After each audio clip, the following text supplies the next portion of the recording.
Hello and welcome to the Film Angle. I'm Alex, And I'm Chris. and today we are scraping the barrel of cinema once more. Forevermore. No, that is unfair to our second film. That is unfair to our second film on the list, which is obviously, as we have been doing a lot recently, supposedly one of the greatest films of all time, which is La Dolce Vita. But we always try to start with a new release or Mhm. semi-new release. And today we're talking about another new comedy. A genre we have been saying in the past we want to see more of. We want to see more of this. Well, But did talking dogs. did we really want to see Strays? Well, let's find out. Let's find out. You know what? I actually thought that this movie was for you. You're obviously a big, dog dad. And, Yep.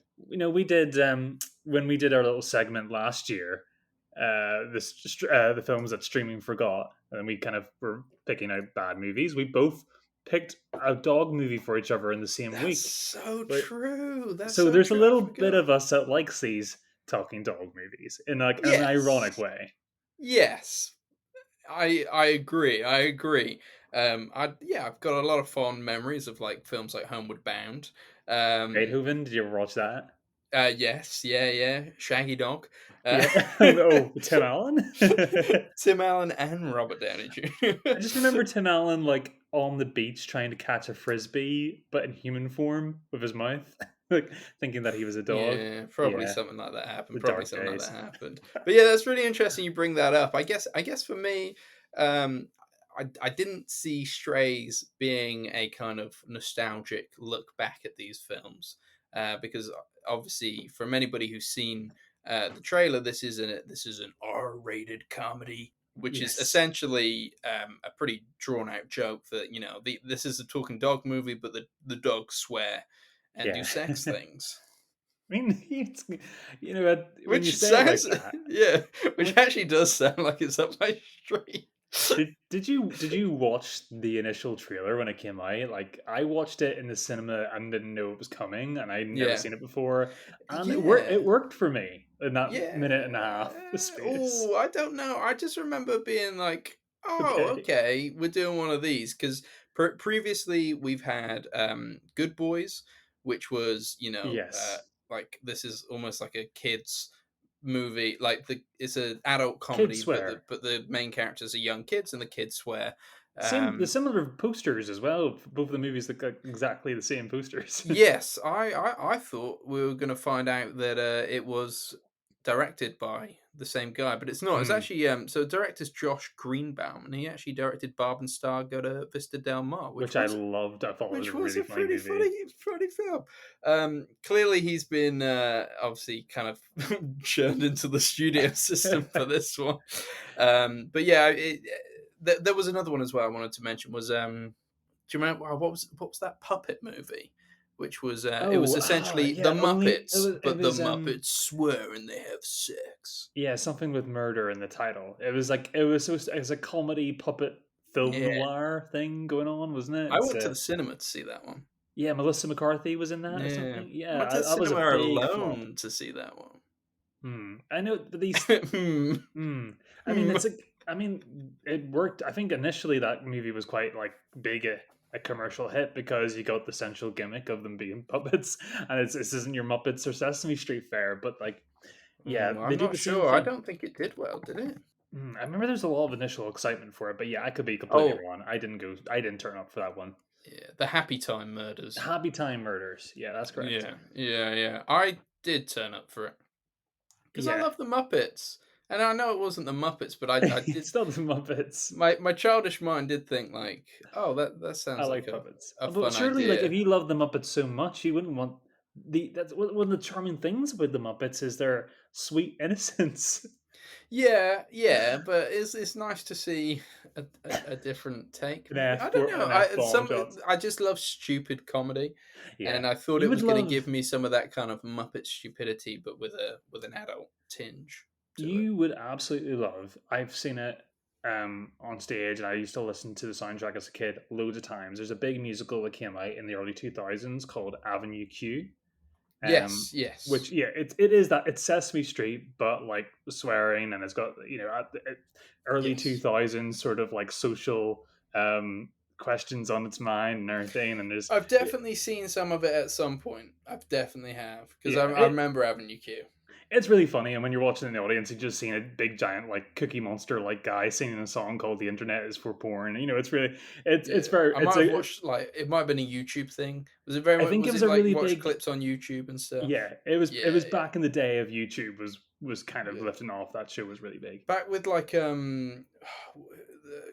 the what was the cartoon where it was um like little animal creatures, but they'd murder each other all the time. Oh, like Happy Tree Friends? Was Happy that Tree what it was? Friends, that Yes. was it. Yeah, that was another big thing of like, yeah. So now I'm saying it like this film should have been my thing, maybe. I maybe it's like the wrong time. I think this film feels like like a relic already. It kind of it seems strange in the year 2023 that we're kind of making this kind of a movie. It feels more like a 2010 sort of project. It feels like something that belongs in another time. Yeah, Um, I agree, but I also do think that like the it could have. writing's not good. Yeah, the writing's awful. It could have been so much funny. So much funny, So so much much funny. funnier. I can't write either, or talk. Apparently, for our listeners, if you don't know what Strays is, Strays, like we have mentioned, is a talking dog film where they swear, and it is about a little scruffy dog called Reggie, who was abandoned on the streets by his owner, Doug. And Reggie doesn't believe that his owner would really leave him. He thinks it's all a game. But as he kind of falls into the streets and meets other dogs, Reggie's played by Will Ferrell. The other dogs are played by Jamie Foxx and is the Fisher and Randall Park, and there's a whole bunch of other ones. He starts to realize that maybe his owner Doug isn't so great after all. Doug is played by Will Forte, who I love and He very happy probably to is the see. best part of this movie, I Best part think. of this thing, Yeah. even though he does attempt to kill a dog, and man, you want to kill him after that, don't you?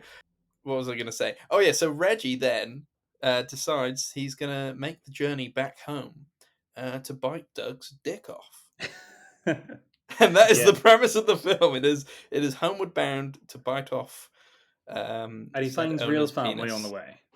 Yes, of course, Yeah. of course. Yeah. And yeah, it's basically like an odyssey to get himself back home. He's dropped off about three And hours away. honestly, Yeah. Yeah. Not an odyssey. They run into some bad juju. Like, rings. It's yeah, like taking the rings there's to Mordor. temptation on the way. The movie's supposed to have this whole improvisational tone to it, but obviously it's all kind of scripted.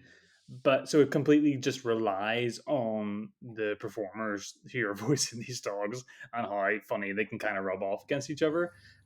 I think Will Ferrell's kind of funny. Like you said, like he's kind of doing the Will Ferrell elf thing again. Like it's kind of going back to that 20 years ago shtick that he used to do. And I think it kind of really works well. The dog's really simple. The dog's really cute. It's hard to picture anybody being mean to that little face. Yeah, yeah. But He and is the he is a naivety good is quite good. cast. He is a good cast because, like you said, he's just doing Buddy the Elf, but in dog Yeah. form, isn't he? The Yes. the the the fish out of water. I think if I was going to take one good piece of writing in this, I think it's whenever they kind of meet the other two dogs that team up with them. I forget their names anyway. Um, You have Bug, Bug. Maggie, and Hunter. Yeah. So yes, Hunter. He's the big dog. He wears a cone all the time because he's just like scared of everything. Yes, The when they a meet Hunt, failed police dog. a failed police dog. Um, I think there's a funny line whenever they meet him for the first time, and they make a joke about him not being like aggressive, even though for his size, ha ha ha, very very funny. Um, but a little dog squeezes past him and tells him to like f off, like fuck off, and he tries to be assertive by saying, "Hey, got any fucking plans this weekend?" So I think that's probably the one line in the movie that really really got me. Yeah. If the jokes were as good as that, we might have had a little bit of a good time here. I mean, I still kind of laughed the whole way through, but I got more and more bored because the set pieces as you went on in this movie just were pretty like perfunctory and pretty like done it before a million times. You know, we know where this is all going.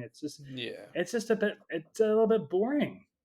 Yeah, yeah, I agree. Any set piece didn't really work for me. But you're right. There are definitely laughs. Like I definitely chuckled a few times at different things. I can't In remember spite of specifically. yourself, In usually. spite of myself, yeah, yeah. I did, and it's not Jamie. Well, maybe it is Jamie Foxx's fault. I don't know. I found Bug to be quite annoying. He was just a too much character the whole time, and I felt like a lot of the kind of innuendo and sex jokes didn't land. And I am your target audience for this, I and think they were just I too wasn't frequent. laughing. Yeah, yeah. I was the one going on about how it was our 69th episode last week, and so Yeah. I should, I'm pretty easy. I'm pretty easy, but I just did not find it funny. I think for me, the funniest bit of the film was at the end, when they do actually commit to biting off Will Forte's penis. And it's pretty great. It's pretty grim as well. Yeah, they proper mess him up, but you kind of, you're very much on their side. Yeah, I liked that. Yeah, it just does a lot. It's just it's a lot of the humor's too much in terms of it's just too juvenile that it doesn't land for this kind of mixed audience that I'm not really sure it's going for. I feel like a few Um, people like, or there are people out there that will laugh from start to yeah, finish and really will like this. it's for kids who aren't actually old enough to see the film, but might have like sneak this on in of an evening when their parents are out, or like when their friends are over for a sleepover. Like this is what it's kind of aimed for. It's not aimed at us, I believe. I don't think so anyway. Um, Hmm. I It's just fun. yeah, It's and it does. There's a lot of like, oh, this is what dogs do. So I guess there's dog owner humor, which we both yeah, are. yeah. Um, Like the whole thing about them like taking like half an hour to try to find a comfy spot to sleep on and keep doing little turns and everything. Like we all know. Yeah, it's trying to like relate to dog owners, and I think that's kind of who they're trying to target half the movie at is dog owners. I yeah. don't. I know. I get that because when I was a 10-year-old kid, I probably would have got a real kick out of this movie and Oh would have played yeah. it at the Yeah. sleepovers and everything like that. But yeah, as an adult now, and I've been exposed to um, quite good comedy films over the years. Maybe not so of late, but yeah, it's not up to the snuff of the writing that was like in Barb and Star. I think Barb and Star had some really like lasting and Yeah. genuinely funny jokes. And really stupid, which is my humor. Like Really, really very, stupid, very but stupid humor. yeah, it wore it on its sleeve, and it kind of was. That was a really good sort of throwback Seagull comedy. on a rock, can you hear me cry? I know, and still the best Jamie Dornan performance, isn't it? It might be. It Just might be. him going wanting to be an official couple and the Trish jokes and on the airplane and everything. Yeah, that movie is, if you haven't seen it and you've got a real stupid sense of humor, you should probably stop the Mm, podcast and watch this as soon as possible. But yeah, I will not be probably returning to Strays. I would say, no. for one thing that they got really, really right, which is usually like a real bugbear in talking dog movies, inherently, is that they seem to put more effort into the lip syncing than anything else. And the lip syncing is Yeah. uncannily brilliant. I And must say it did make me want to watch a behind the scenes of the film because I was trying to like I was just like how much real dog stuff is going on. For the most part it looks very, very good, right? yeah, for especially when they're not talking, like they like it's only really the action scenes when there's like big leaps or especially the eagle scene where there's an eagle grabbing two of the dogs, and yeah, obviously that's very computer generated. But for the most part, I feel sorry for the VFX artists on this because they seem to put a lot of time and effort into just making dogs talk in still frames. And maybe Yeah. these guys are obviously very talented and maybe they should be doing something else. Yeah, Um, yeah. It but was yeah, like, interesting to see Phil Lord and Chris Miller's name on this as producers. okay. Um, Not there. Maybe they were Yeah, because overseeing they are Spider-Man more than this film. I think they might have done like weekly like 1 hour visits. Yeah, because those two guys are super talented, and the jokes in this are not up to the caliber of what we've seen No. in Spider-Man, Lego Movie, etc., or maybe would have seen in Solo if that project really became their own. But yeah, I would love straight, to have yeah. known what that film was going to be. well, we know what it is now, and it's just like a bit of a Frankenstein, isn't it? That No, but I that mean like movie. their version of Solo, and I don't mind the version of Solo we got is fine.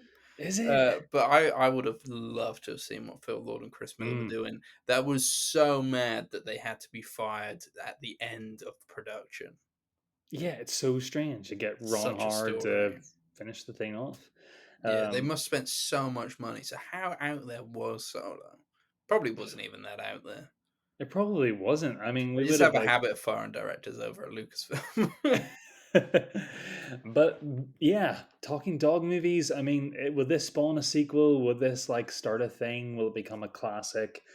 I don't think so. I think it's kind of like with the audience who turns up to see this in the cinema will be laughing for 10 to possibly even 20 minutes, but it's gonna lose them, as the movie Yeah, goes on, and that's just yeah, because it's pretty standard stuff. It's not very interesting apart from its premise of making them swear and fuck a lot of yeah, stuff, yeah. So And um, also, don't go to the cinema to see this. It's available to rent already. Like they clearly didn't have much faith in it. oh yeah, just to be clear, Watch it we with did your not dog.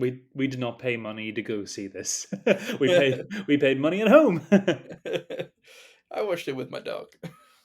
Oh yeah. So, well, how did your dog respond to the the intoxicating imagery on screen with all these different dogs He humping was and kissing definitely and he was definitely interested. Like he just kind of like stared up at the screen a few times. yeah. Um, Yeah, wasn't because was it's actually quite rare for dogs to be on our television, just generally what we watch. So I think Willow, our dog, she was interested. She kept going the whole movie. She was going. "Roo, roo." She's like that's what she does when she's nervous. Like she knows oh. that like I'm supposed to be like standoffish here, but like I just haven't got the balls to kind of go through with it. And then yeah, and then eventually she actually went to the floor to face opposite the TV so that she didn't have to look at them anymore. Oh, So yeah, at she's a least she's not like barking at the TV. I feel like there's a yeah. lot of dogs that do that. That's like the thing. I love dogs. I think I'll always be a one dog guy though because I don't know. Like, can you really be a cinephile and watch a lot of stuff at home if you've got like three or four big dogs walking around the place? I don't know if it can be done. I don't know. Uh, it was more the barking at the TV. I would find that annoying just because I love watching films so much, and it'd be like, Yeah, come and it breaks on. the it breaks the immersion. I mean, like Yeah. it's bad. It's not the dog's fault. The dog's being Oh being, no. being a dog at the end of the day. But you got to be careful about what you invest in. I do love that Cody just kind of Cody's the dog, by the way. Oh, Co- your dog's really chill for a he big just dog. he loves looking up and like watching it, and yeah, he was definitely intrigued by it all. His main thing is horses. Loves the sound of horses galloping. Always looks at the TV when that happens, and dragons when we watch Game of Thrones or House of the Dragon. Yeah, so He has like a dragon wings flapping. He's looking at the screen. he's looking at the screen, but is he like making a fuss? I mean, like is Lord of No, the no, he's Rings just on looking Lord at of the the screen. Rings going to be a disaster or anything? He's just looking at the screen. And then one time, when M's sister was playing Animal Crossing on the big screen, it was the water because he loves water. So yeah, it was the water that The made water in him. that game is really nice though. Yeah, exactly. So he was tail wagging the whole thing. So You were really playing Animal Crossing. That's the truth. That's the truth of I've it. I've only played it once actually. Yeah. I got really invested in that game. I spent like about 100 hours into it, and I just like dropped it one day, and I really regret it because I really liked it a lot. And it's one of those things you got to keep like playing and keep going on with, or else you'll lose a lot of Yeah. stuff. But I think I played it on a flight and then was worried I was going to mess up her island. So yeah. oh yeah, yeah, it's really awkward. To delete a save on that game, you actually have to like completely undownload the whole game and everything. It's like really Yeah, I was playing on like a punishing. different account, so it was like my own account on the Oh, you should be Switch. fine. But then you're still on the same island, but you're a different character. Oh, Nintendo, they like to make everything easy. I don't know. I don't know. I was just like, "Do you know what? I'm not invested enough in Animal Crossing." Anyway, Turning into a gaming podcast. clearly showing you how much love we have for strays by really diverting off the track Animals, here. animals are related. I loved Will Forte's penis being bitten off. Loved him. Yes, I did too. I think he was just really funny. I think I know he was He's so funny. he did he's a perfect casting choice for this because they could have he's very cartoonish. He's very much like a sort of like the bad guy in Smurfs. He's very like, Mm, oh, he's the evil guy, and it's like he's so evil and such a douchebag that it's comical, and he plays into that. He doesn't play it too serious. He doesn't play it yeah, too realistic. He feels like Will Forte, whatever he's in, it always feels like he's in an SNL skit because that's the sort of guy he's in, and it's yeah, perfect for the tone of this. And we can laugh at him and hate him at the same time. So he does a really good job at guessing that tone really, really right. If it was just like a horrible person, I don't know, it would have been a bit miserable to see this yeah. movie.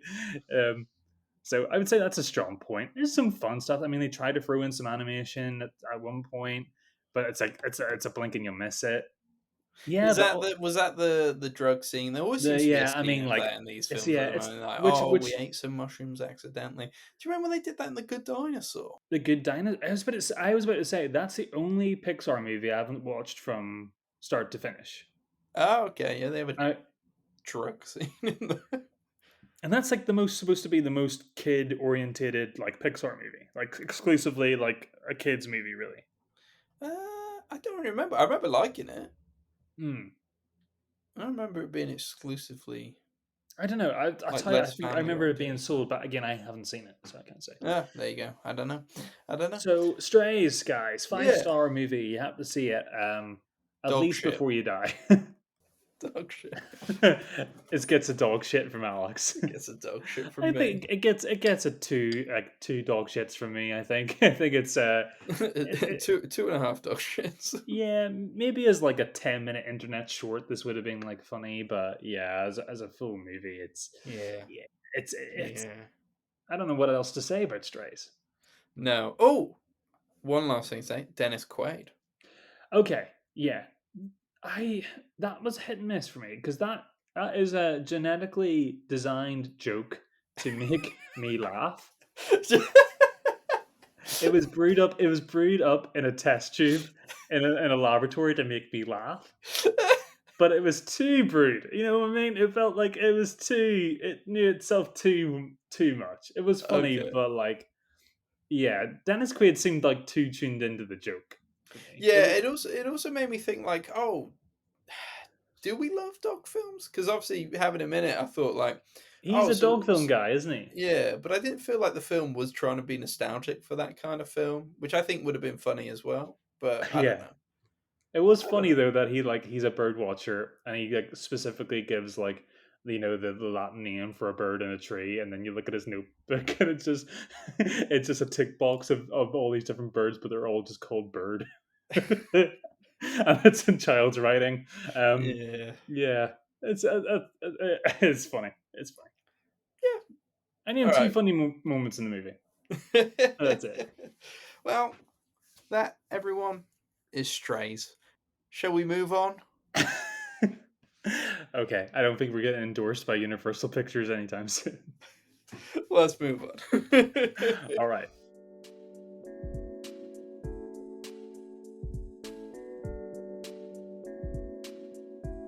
On to our next section.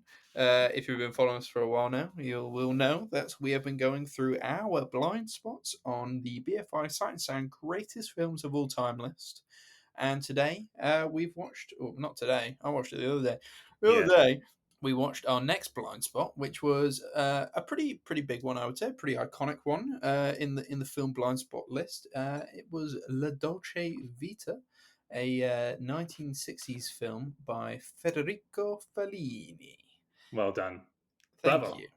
Thank you. It is about a journalist, a bit of a tabloid sleazy man called Marcello, who's kind of, he's figuring out his place in the world. He's allured by the elite of Rome, and he loves all the excess that comes with that, and the sex and the drugs and the rock and roll, and how that kind of affects him. Yeah, he's It's not a like, very good summary of, well, I think exploring that further, he is into the sex and drugs and rock and roll, as you said. He's into the whole sort of glamorous, extravagant lifestyle, but he's also bored of it, both at the same time. He's looking for something a little bit more meaningful, but he's like keeps letting himself get in the way of that. Yeah, he's not And very good at he is not a great trying to get person. out of it. He is awful. He is awful. he's terrible. I mean, he looks really cool with some He does sunglasses look and a cool. cigarette. He does look cool as hell. He does Um, look cool. This is my second Federico Fellini film. My other one's 8.5.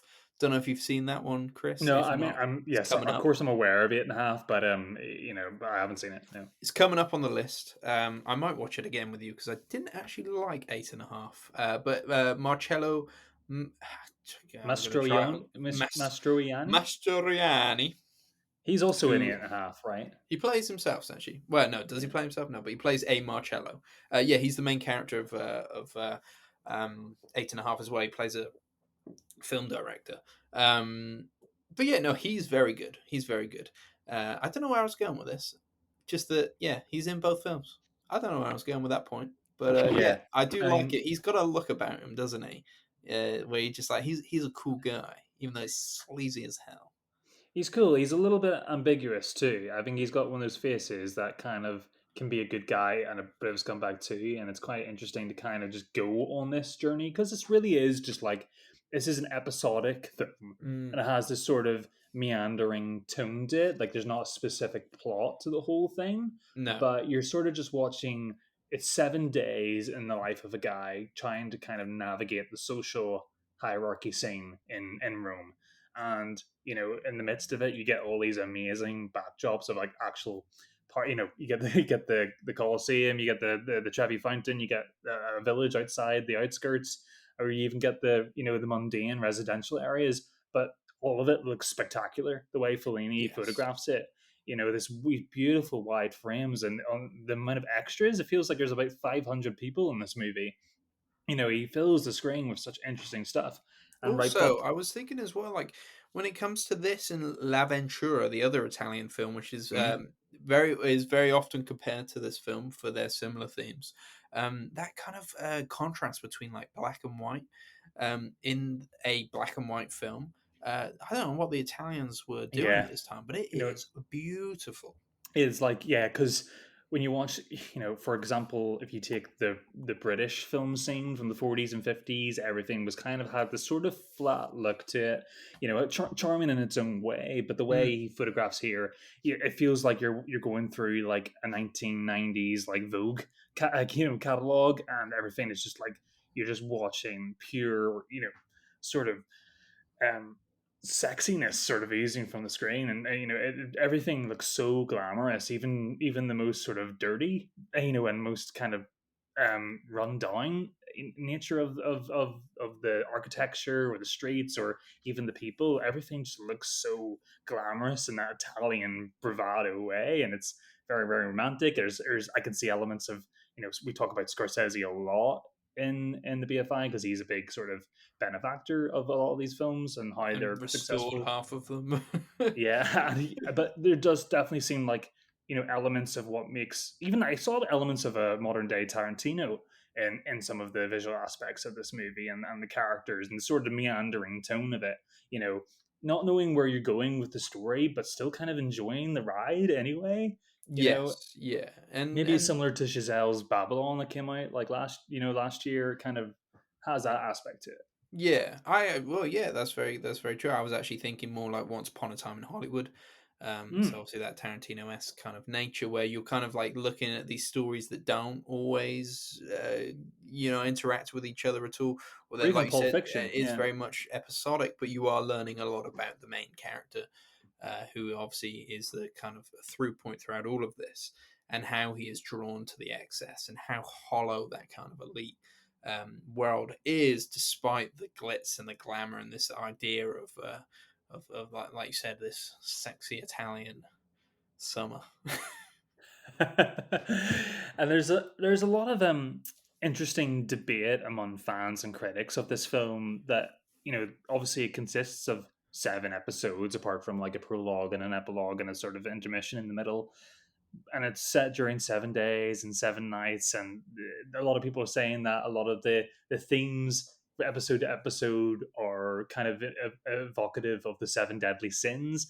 you know, that's sort of interesting in a way and kind of fun to think about. But did you sort of think about this when you were watching the film? I certainly didn't. No.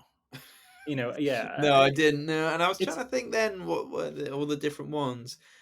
it's a really big talking point of the film, actually. I mean, not from my experience of it, but a lot of people are really up in arms about, that being Fellini's intention. And Yeah, I think it interesting. sort of cheapens it a little bit if we look at films in that way and try to, it makes it too academic. I'm way more interested in just the sort of downward spiral of this guy and being in Yeah. his head space.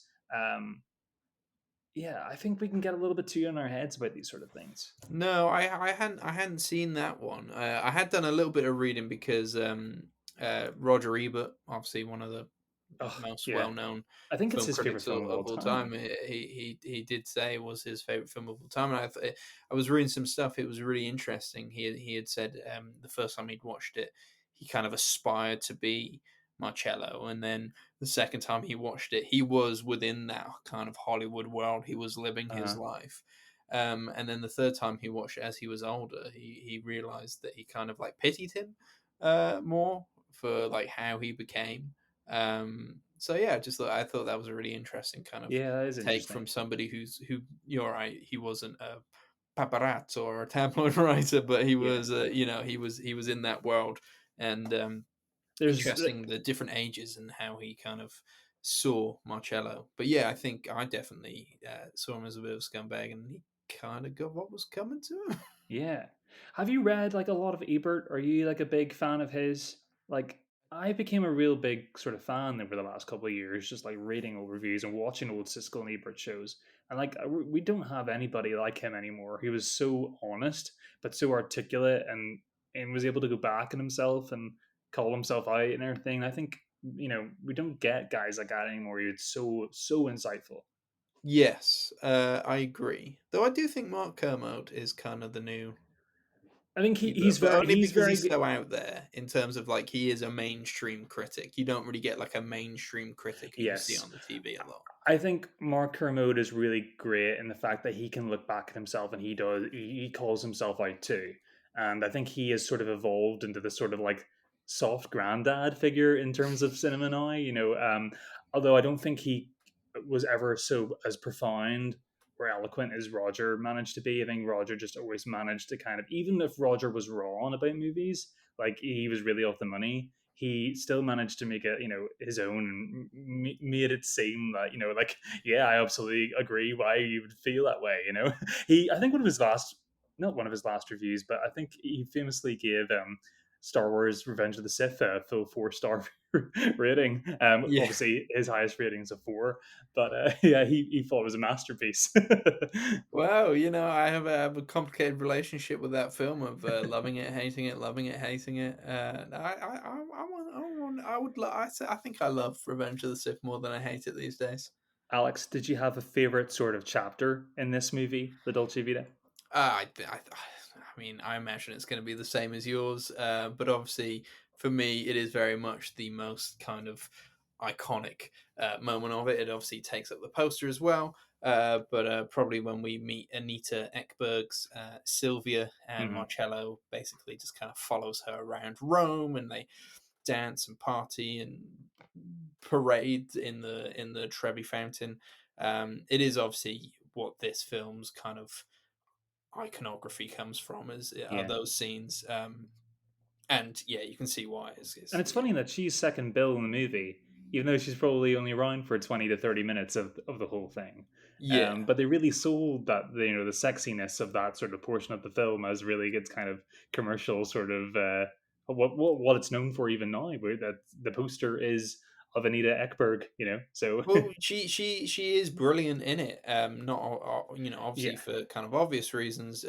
She plays the part of a stunning actress, and she is a stunning actress. But I think the way she kind of plays with the paparazzi and the newspapers and her kind of playful. I know she's not American, but she obviously speaks English, doesn't she? She's like Norwegian or something, or Swedish. I can't remember. Yeah, she's from Sweden. Yeah. But yeah, the allure of the movie star. I thought she played it brilliantly. But yeah, obviously, all those kind of scenes are the ones that anybody probably remembers. It's trying to, and Yeah, like not to be harsh to other parts of the film, they're just not nearly as kind of like memorable as that section. Um, it is. It is. It does speak each section has volumes. a good part though. Each section is interesting. Mm. I definitely wasn't bored. I think the film is too long, but I definitely wasn't bored. I wasn't bored either, actually. I find it quite entertaining the way through, and I think each chapter has its own distinct flavor, but also just kind of keeps the theme of his sort of downward spiral and his sort of self indulgence. I think I really thought the relationship with his fiance was really fascinating. She's sort of suicidal because he just treats her like absolutely trash, Yeah, despite and the fact that she just like dotes on him, she loves him, but obviously he finds that overwhelming and overbearing. Yeah, of course. But I mean, it's his fault too because periodically he'd be like, "Oh, okay, I do need to be the settled down guy. I need to be I need somebody like this." And then he can kind of lead her. He does lead her on from time to time, Oh, and he's a declares dickhead. his love for her in moments where things don't go quite right for him, and he's quite vulnerable. It's just a classic sort of toxic relationship, really, and she's not strong enough to kind of leave it. I mean, these strings are long. I'm surprised that the relationship went on so far in the movie. I thought it was going to be like she was going to be out of the picture pretty soon, but these strings are along for the whole sort of whole week of the movie. So it's crazy, and it's crazy that the movie's set during a week. It feels like a year. Yeah. Apart from the final episode, right? That's supposed to be like time has passed and he's now just like a coke addict and Yeah. Oh, yeah. I think that's kind of the most powerful scene in the movie for me. That they call it the party orgy. It's not really an orgy, but it's like this big sort of extravagant party that they kind of break into a rich friend's house, and he is just trying to propel a pretty dead and lifeless party, and just trying to like turn it into this sort of last fuck it soiree. And yes. and his performance, Marcello's performance in the scene, is completely incredible in terms of how self-destructive he is, not just himself but others around him. You've been watching this guy unravel for the whole time, but this is like, right, there's no going back now. It's he's just like this ghoul who just haunts these parties, who really is just wasting time, and it just makes the whole sort of thing. Parties usually are very extravagant and kind of they're interesting and kind of fun to watch as a cinematic sort of device, but here it just seems sad.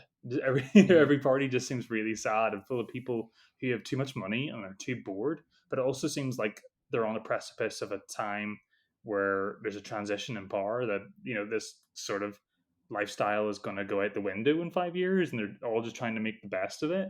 It's kind of it's weird. It kind of similar to The Leopard that we watched earlier. It kind of reminded me of those sort of scenes, Mm. but obviously it had a little bit of more of like like I said, a rock and roll twist on it, and we're not dealing with the Yeah. aristocracy this time. Yeah. But yeah, it is an interesting film. I think I would like to revisit this one. A lot of these films I think on this list, I'm like, yeah, one and done. Mm. But here, I think I could watch this a few times and like get more out of it and relax into the whole sort of style of it a little bit more. I kind of dug it. Okay, I think you dug it more than me. I as much as I did enjoy it, and I recognize it as a well made piece of film. I do think it was too long, and I do Mm. think it kind of hammers the home. Hammers the home. Home's under the hammer, you were Hammers the saying. point. Ha- hammers the point home quite a lot. Hmm. Like I get it. The excess is a lot. The kind of rich and famous are very hollow and fleeting in their relationships. And But there's it's not like just excess, is it is all it? just Though, kind of emptiness and bad yeah, morals I think and the all that kind of melancholy was the best part of the movie. It did yeah capture sort of, you know, I'm sad, but I don't know why the aspect of it, and that's quite sorry how dangerous that is. yeah. Um, Yeah. I don't know. I just yeah, it was fine. I think if like I mentioned earlier, it's very much compared to La Ventura a lot. And you know what? I think I would maybe watch La Ventura again over this, oh, that's so it's despite interesting. its slowness. I think I preferred La Ventura. I think we're going to differ here. I think I'm more of Okay. a Dolce Vita fan. Um, Ooh. However, over all of them, out of the Italian films we've seen, as part of this series, I would watch The Leopard again. Oh yeah, yeah, 100%. I think that it should Leopard was a be. big surprise. I think it should be like higher on the list for sure. Yeah, Yeah, I was one of my favorite movies to come out of this list. I'm pretty early on it very too. early on. Yeah, and when I was kind of like, am I gonna like this? Do you know what? We were kind of like, I know your poo poo movie for this series has been Celine and Julie Go Boating, but you know what? I've been doing like sitting on that movie, and I like it a lot. I know. I think I might go back to that one day. You gonna go back to Synergy? I don't think I could. I can't get that opening motif with the piano and the beautiful sort of like air of Paris out of my head. I just find that so sort of like the movie's so romantic in that way. But yeah, I do. I don't think. I don't think I don't what think you're right. sir, what sir. I don't think I'd ever go back and watch that film. And I know that sounds awful, but it would take a lot for me to watch that film again. Something I don't know. I don't know. I don't know. I don't know what would make me watch that again, unless you were Yeah. really adamant we had to revisit it. Maybe. Um, and I'm not saying it's bad because clearly a lot of people love it. It's on this list. It just did nothing for me. Okay. Okay. What Well, is making you go back though? Is it just that kind of? I Are you romanticizing your? romanticizing a watch. I think you No, are. I think you're remembering it differently to what it was. I don't think so. I think I just really like. I think that movie has a vibe that I haven't seen in a lot of movies. I can't place it. I can't place it. But maybe if I had to endure the whole soap opera last third act of that movie again, Oh. maybe I feel differently. That's the only thing kind of restricting me at the moment. But certainly those first 20 minutes are like Oh yeah. some of my favorite moments of this list. Even I like the first 20 Even minutes. the first 5 minutes. Even I Uh, like that bit. but yeah, this is great. I think this is pretty interesting. I mean, I'm kind of sad that maybe I might have started with Fellini's kind of reportedly, you know, most critically acclaimed film on his filmography is the Dolce Vita. I know Eight and a Yeah, Half is super, super well regarded, and but it's higher on the greatest films of all time list. okay. I personally do prefer La Dolce Vita to 8.5. Mainly because I don't remember enjoying 8.5 that much at all. Just went back to my old letterbox review and I gave it 2.5. So that's Hmm. not ideal. But I will potentially work up the courage to watch that one again. To if obviously if it's a blind spot for yourself, it might be worth doing so. Yeah, absolutely. Well, yeah, I absolutely. Actually, I really like this movie a lot. I will finish by saying I think it just really it's visually dazzling from start to finish. I think Fellini really uses the full width of the frame to show us every sort of nook and cranny of the sort of seductive splendor of Rome, whether it's the central buzzy nightclubs or whether it's like I said the most boring of apartment blocks. I think it's just he really captures a period of time, and I think that really is why a lot of these movies are on these lists because they really are time capsules and they really are I feel like I'm getting an essence of different parts of Europe or parts of the world that I've never Mm. seen before in different time periods and having a little been a bit more grown up and having that sort of context of history really kind of adds a lot to these films. I think it's a common thing. I think this one as well. You always have to bring a little bit of something with it too. I think the more learned you are with this sort of material, the more better off you always are. And again, we're still wrestling with the fact that you're coming into this knowing that it's a top 100 film of all time. And there's a lot of expectation behind that too. And you're sitting down on an afternoon. You're scheduled to watch this movie for the podcast, Yeah. and you try to go in as objective and like sedate as possible, don't you? But you're still in the back of your mind thinking, right, movie, impress me, and try not to be that way. But No, it's difficult because you're like, this has a lot to live up to. Especially when you've seen so many good films on this list. You're like, apparently you're better. So come on then. Apparently more people like you than this. yeah, I try not to think of it that way. I mean, I suppose probably everybody who's voted on this list might not have seen every movie that's on this list. Yeah, So no, that's very true. That's very they might true. have been like that. They could have been one of only 10 movies that they've seen on this list, and they just really liked it and they picked it. But yeah, I imagine all of these guys have seen most of these. Yeah, maybe. Yeah, it's all critics and filmmakers, so they're all inspired by these kind of big epic films. I think that that is the one thing about this list. Like you said, it's an education. It's a film history lesson, which is amazing. I'm really loving it. But it's also like these are the films that inspired the greats, you know, Mm, and that's really interesting to see how these have informed the kind of modern day filmmakers sure. I and think of kind of the shaped their filmography. Did you kind of think of the car scene where Marcello's fiance is, they have the big, massive blowout argument towards the end of the film, and Yeah, they're in this giant spotlight in the road in the middle of nowhere, and the whole sort of like casting her out of the car and arguing back and forward. She comes back into the car and this chasing down the road. You see a lot of that in modern day cinema now, and that's kind of became a trope. And you're watching before, yeah, I imagine it's 1960, so it probably was used before then, but you're still seeing the blueprints of what we use in everyday cinema now. So it's really kind of informative to kind of know, where that kind of came from. And 100%. yeah, that's what we get out of this. Absolutely, absolutely. No, We got two BFI movies next week because there is nothing really showing in the cinema. no, nothing. I don't know. I feel bad because there's probably something showing at like an art cinema, something that's worth seeing. But yeah, Well, we in can. terms of us both being able to watch it, no, there is nothing worth seeing. So we are going to catch up with the next two on our list, which is Daughters of the Dust from 1991, Julie Dash film. So if you want to catch up with that one before we talk about it next week, please do.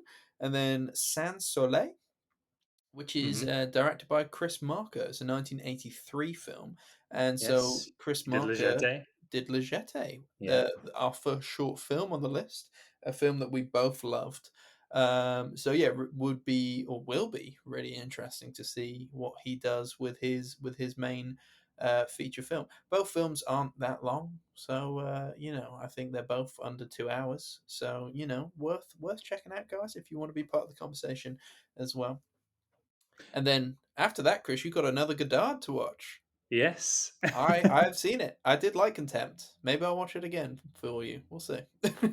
Well, I will. I'm going to be talking about it, so I think you need to clear yourself back up again on it. I Yeah, I think don't know if we spoke about this on the podcast, but I did finish Histoire du Cinema, Godard's. that's pretty impressive. Yeah, I did finish it. I did. You, So you it's your bought, turn to watch it you now. spent £100 on it. Of course, you had to finish it. You're It obliged was to. less than a It was. hundred. It was.